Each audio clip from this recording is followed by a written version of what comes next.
I've been hearing a lot about oxalates lately and how they can cause all these health issues from inflammation and pain and potentially even kidney stones if they build up too much in the body.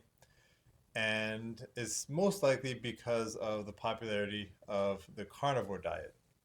Now, I think the carnivore diet is actually a good diet. I don't follow it myself. I just think it's a bit restrictive for how I like to eat.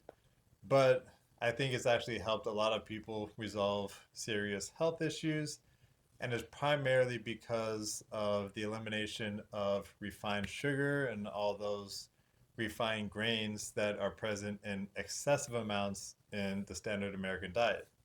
I consume high oxalate foods on a fairly regular basis, things like spinach and chard and sweet potatoes, and I've never experienced any apparent health issues. There is actually a bacteria called Oxalobacter formigenes that has the ability to break down oxalates within the body. If you have a good population of this bacteria in your gut microbiome, then you're not likely to experience any issues with oxalates. I mean, unless you're just consuming them in a ridiculous amount. But it turns out that someone's recent eating habits and if they had recently taken a course of antibiotics will change this. So we know that antibiotics can wipe out a lot of beneficial bacteria, and Oxalobacter is one of the ones that gets killed off.